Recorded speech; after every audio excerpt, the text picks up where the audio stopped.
बाबा 5 दिसंबर का मतलब अभी तो बताया कि जंगल शेर रूपी राजा के बगैर खाली रहता है? तो बाबा ब्रह्मा बाबा ये जो त्रिमूर्ति में पहला शेर दिखाया जाता है, बेसिक ज्ञान का राजा, वो कब तक रहा है? 69 तक रहा। तो 69 में दूसरा शेर आना चाहिए या नहीं आना चाहिए? अगर दूसरा शेर आना चाहिए तो आया होगा या नहीं आया होगा? आया होगा। तो क्या मतलब है आपका पूछने का? आप तो जानते हैं दूसरा शेर कौन हो सकता है? राम बाप को कहा जाता है, कृष्ण बच्चे को कहा जाता है। बच्चा क्यों? बच्चा बुद्धि माने बच्चा। बच्चा बुद्धि राज की बात को जानती है? नहीं जानती। राज की बात है बाप की पहचान। क्या? बाप की पहचान। यज्ञ के आदि से ही 36-37 से ब्रह्मा बाबा ने सुप्रीम बाप शिव के मुकर्रर रथ को पहचाना। क्या पहचाना? साकार में आए हुए निराकार को पहचाना? नहीं पहचाना। तो राज को ही नहीं पहचाना। मनुष्य सृष्टि के बेहद के बाप और आत्माओं के बाप को ही नहीं पहचाना। तो बच्चा बुद्धि हुआ या सालिम बुद्धि हुआ? बच्चा बुद्धि हुआ। तो उस बच्चे का कोई बाप होगा कि नहीं होगा?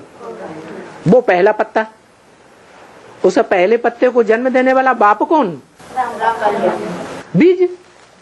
तो मनुष्य सृष्टि का बीज किसे बताया है? मुरली में नहीं बताया राम बाप। लेकिन साबित तो होता है कि प्रजापिता सारी मनुष्य सृष्टि का बाप है।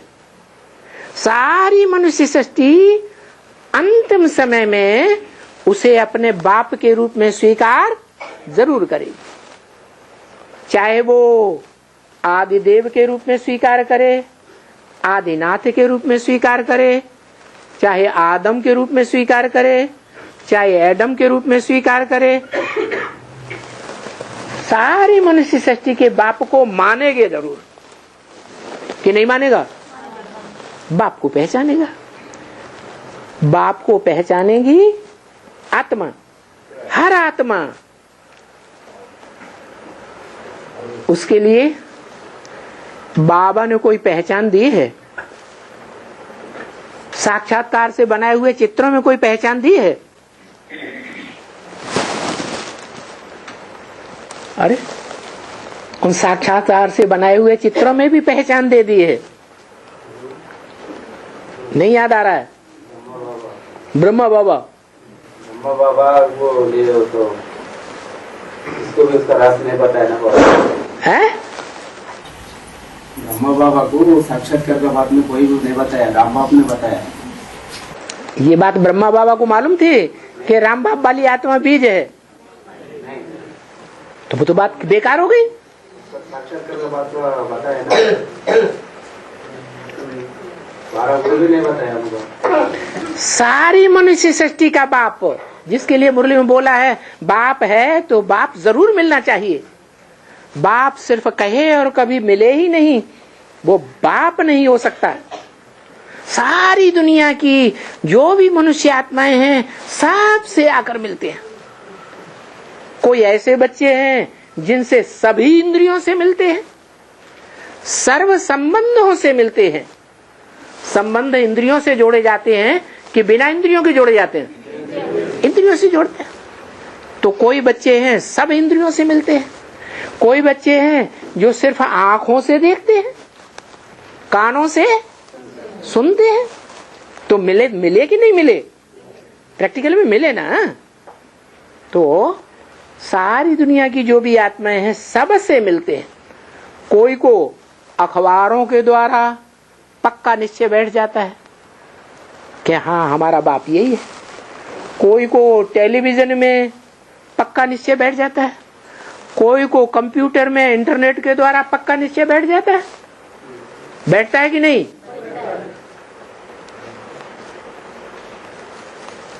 तो सारी दुनिया की सभी आत्माओं को बाप का मिलने का आभास होता है। हाँ, कोई को निराकार के ऊपर निश्चय बैठता है पक्का कि सारा कार्य निराकार कर रहा है, और कोई निराकार साकार दोनों को मान लेते हैं। कोई ऐसे हैं जो साकार को नहीं मानते, जैसे आर्य समाजी। देवताओं को या महादेव को मानते हैं? नहीं मानते। तो तीनों तरह के बच्चे। लेकिन बाप को, जो आत्माओं का बाप है, उसको मान तो जरूर लेते हैं। और मनुष्य सृष्टि के पहले मनुष्य को एडम के रूप में भी मान लेते हैं, लेकिन भगवान के रूप में नहीं मानते। कहते भी हैं आदम को खुदा मत कहो, आदम खुदा नहीं, लेकिन खुदा के नूर से आदम जुदा नहीं, ऐसे कहते भी हैं। तो 4 चित्रों में बाबा ने एक साक्षात्कार से चित्र बनवाया है। झाड़ के चित्र में ऊपर कौन बैठा हुआ है? नीचे से लेकर ऊपर तक बिंदु बिंदु आत्माएं जा रही हैं। उन बिंदु बिंदु आत्माओं को आकृष्ट करने वाला संगम युगी कृष्ण है या सतयुग का कृष्ण है? कृष्ण माने आकर्षित करने वाला। तो वो आत्माओं को खींच रहा है, और तुम बच्चों के लिए तो खास बोला हुआ है। तुम बच्चों को नैनों पर बिठा कर ले जाऊंगा, बोला है कि नहीं? नैनों पर बिठा के ले जाऊंगा। अरे बच्चे साकार, नैन इतने छोटे, कैसे बैठा के ले जाए? और एक बच्चा तो है नहीं, ढेर सारे बच्चे हैं। तो नैनों पर बिठा के ले जाऊंगा का मतलब ये हुआ कि दृष्टि के फोर्स से, आकर्षण से इतना आकर्षण करेगा दृष्टि का कि तुम बच्चे देह भान में ठहर नहीं सकेंगे। तुम्हारी आत्मा देह से अलग अनुभव करेगी और खिंची चली जाएगी आत्मलोक की तरफ। तो ये खींचने का दृश्य दिखाया गया झाड़ के चित्र में। ऊपर बैठा हुआ शंकर का रूप, सभी आत्माएं ऊपर जा रही है। 500-700 करोड़ मनुष्य आत्माओं में से आखिरी आत्मा भी जाएगी या नहीं जाएगी? वो भी साकार में याद करके जाएगी या निराकार को याद करते हुए जाएगी? साकार निराकार को याद करके जाएगी। उसको निश्चय बैठ जाएगा।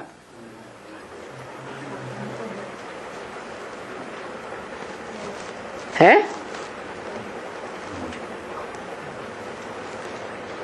अच्छा, निराकार बिंदु को याद करना सहज होता है या साकार को याद करना सहज होता है? हाँ जी, प्रैक्टिकल अभी का अनुभव है बच्चों का। याद में बैठते हैं, थोड़ी देर अपनी आत्मा को याद किया, शिव बाप ज्योति बिंदु को याद किया और फट से भूल जाता है। फिर साकार याद आता है लगातार या निराकार याद आता है? तो हम बच्चों का जिनको इतना ज्ञान मिला हुआ है सच्चाई का, उनका ये हाल है। तो जिनको पूरा ज्ञान ही नहीं मिलता और बाप सर्व संबंधों से, उनको तो मिलता ही नहीं। तो बताओ, उनकी बुद्धि में निराकार याद आएगा, सदाकार निरंतर आएगा? नहीं याद आएगा। निराकार तो कहता है मैं साकार के बगैर कोई काम करता ही नहीं हूं। तो सारी मनुष्य सृष्टि की आत्माएं चाहे किसी धर्म से कनेक्टेड हो, सभी आत्माएं उस साकार बाप की याद में ऊपर जाएंगी और उस बाप को पहचानेंगी कि नहीं? कि बिंदु को पहचानेंगी? ये बिंदु की वो बिंदु की वो बिंदु की वो बिंदु, कौन सा बिंदु है? कि सर्वव्यापी बिंदु है? सर्वव्यापी को याद करेंगे? नहीं। याद तो तभी किया जा सकता है जब एक मुकर्रर रथ में भगवान प्रत्यक्ष हो। तो उस एक मुकर्रर रथ को सारी दुनिया के सारे ही मनुष्य मात्र नंबरवार पहचानते हैं और नंबरवार परमधाम में सोल वर्ल्ड में जाते हैं और उसका यादगार झाड़ के चित्र में दिखाया गया है। और बाबा, हाँ, कुमारों ने शिव बाबा को किसके संबंध से याद करना बाबा? सर्व संबंधों से याद करना। उनके लिए क्या स्पेशल बोला हुआ है कि एक ही संबंध से याद करना, सर्व संबंध से याद नहीं करना? भले कुमारों को रग लगी रहती है हमारी शादी आज ही हो जाए तो अच्छा है। कुमारों के लिए बड़े बड़े विद्वानों ने लिखा है कि जो युगल हैं शादीशुदा, उनकी 9,999 चिंताएं और कुमार की एक चिंता। एक तराजू पर और दूसरी तराजू पर तौलो तो कौन सी चिंता भारी निकलेगी? कुमार की चिंता भारी निकलेगी, तराजू का पलड़ा बैठ जाएगा, इतनी चिंता लगी रहती है। तो कुमार ज्यादा कौन से संबंध से याद करते होंगे? अरे बताओ, कुमार हो कि अदर कुमार? कुमार तो बता दो, कौन से संबंध से ज्यादा याद आता है? हैं? झूठ मत बोलो, सही सही बता दो। हैं? ये पूछा कि जो 63 जन्म ज्यादा याद किया होगा, अंत समय में वो ही संबंध ज्यादा याद आएगा कि कोई दूसरा संबंध याद आएगा? है? तो कुमारों को कौन सी रग लगी होती है याद करने के बारे में? काम विकार कौन से संबंध से होता है? कुमार तो कुमार है, पुरुष चोला है, कौन से संबंध से याद होगी? पुरुष की पुरुष संबंध से याद होगी या अपोजिट संबंध में याद होगी? है? अरे अपोजिट संबंध में याद होती है। तो कुमारों को वो याद बहुत तंग करती है। शिव बाबा भूल जाएगा और वही बुद्धि पहुंच जाती है। जहां बुद्धि का लगाव लग जाता है, 63 जन्म का लगाव तो है ना। तो सर्व संबंध से याद करते ज्यादा या एक संबंध ज्यादा याद रहता है?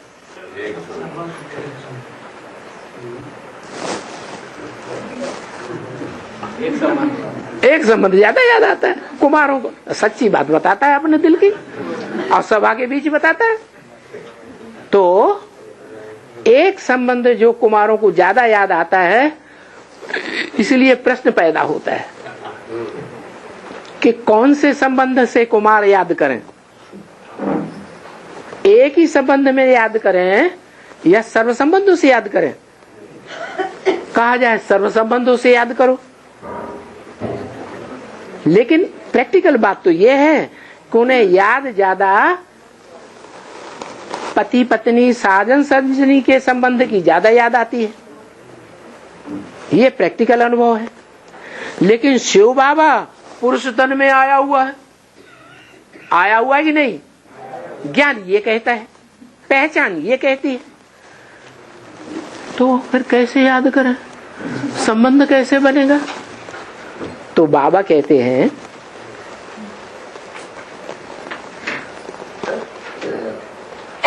तुम आत्मा हो या देह हो। अगर अपन को पुरुष समझेंगे तो आत्मा है या देवान में है? पुरुष समझेंगे तो पुरुष की निशानी याद आती है, स्त्री की निशानी याद आती है। इसलिए अपन को देवान में रहना छोड़ो। जैसे बाप आते हैं तुम्हें किस रूप में देखते हैं, तो तुम भी बाप को किस रूप में देखो? आत्मा के रूप में देखो। लेकिन होता क्या है, थोड़ी देर अपने को आत्मिक रूप में देखा, फिर बाप को बिंदु रूप में और मुकर्रर तन में देखा, फिर क्या होता है, वो मुकर्रर रथ है भूल जाता है, खुद देवान में आ जाते और फिर स्त्री चोला याद आ जाता और वो लगातार याद आता रहता। तो बाप कहते हैं ये देह भान छोड़ो, देह की निशानी जो बुद्धि में आ जाती है कि मैं पुरुष हूं, ये छोड़ दो। और जो बाप, शिव बाबा, बाप माने कौन? शिव बाबा, वो इस सृष्टि रूपी रंगमंच पर अविनाशी है या विनाशी है?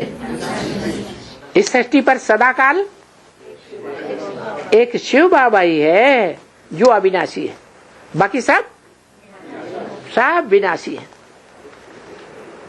सृष्टि खत्म हो जाएगी लेकिन शिव बाबा फिर भी इस सृष्टि पर रहेगा। अगर कोई न रहे, शिव बाबा भी न रहे, तो ये सृष्टि कहां से आएगी? है इस सृष्टि का बीज रूप कोई तो बाप चाहिए कि नहीं? तो शिव बाबा इस सृष्टि पर जब सदा कायम है और शिव बाबा को तुम अपनी पत्नी के रूप में याद करोगे और उस याद में तुम पास हो जाओगे,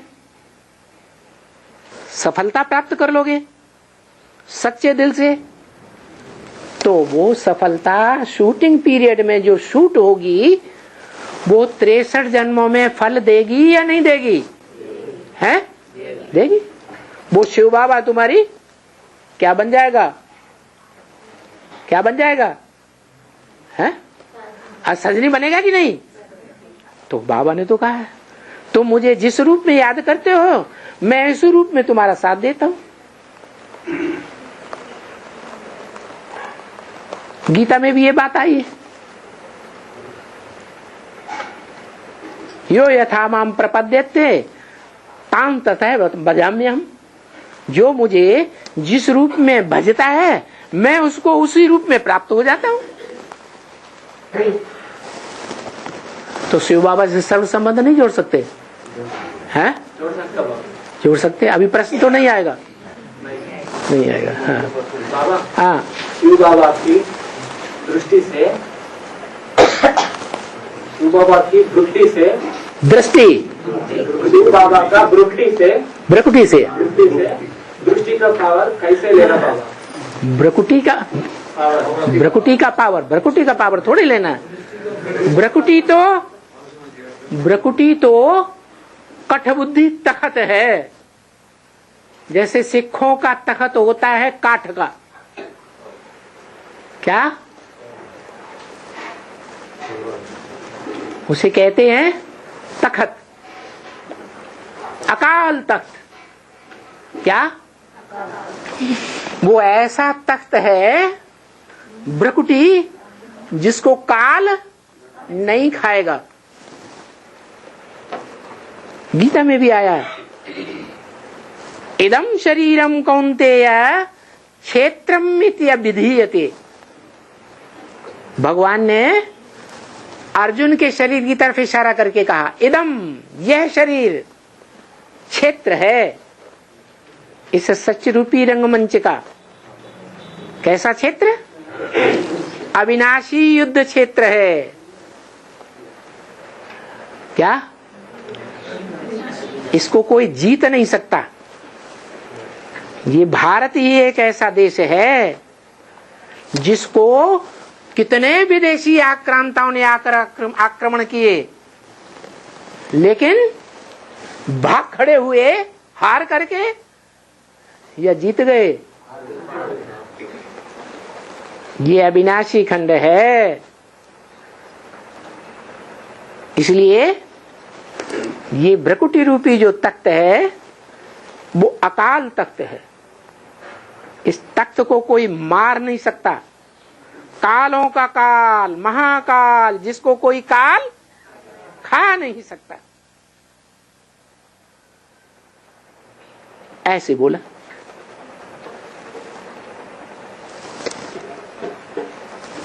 समझ में आया? दृष्टि का पावर कैसे लेना बाबा? ऐसे ही लेना कैसे लेना कि जब हम देखते हैं इस भ्रकुटी रूपी तख्त पर वो बैठा हुआ है जिसको कभी कोई काल नहीं खाता, तो वो कौन सी आत्मा है जिसको काल नहीं खाता है? शिव की आत्मा ही तो है। वो एक शिव ही तो है जो एकमात्र उस तख्त पर बैठता है। दूसरा कोई तख्त नहीं है मुकर्रर। कौन से तख्त पर?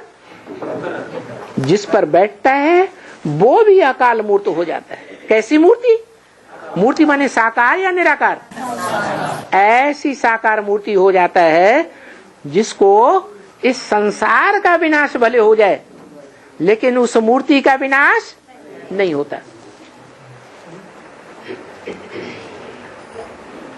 तो उसको इस रूप में याद करो कि जैसे को हम याद करेंगे हम भी वैसा ही संग करेंगे, हमको लगेगा।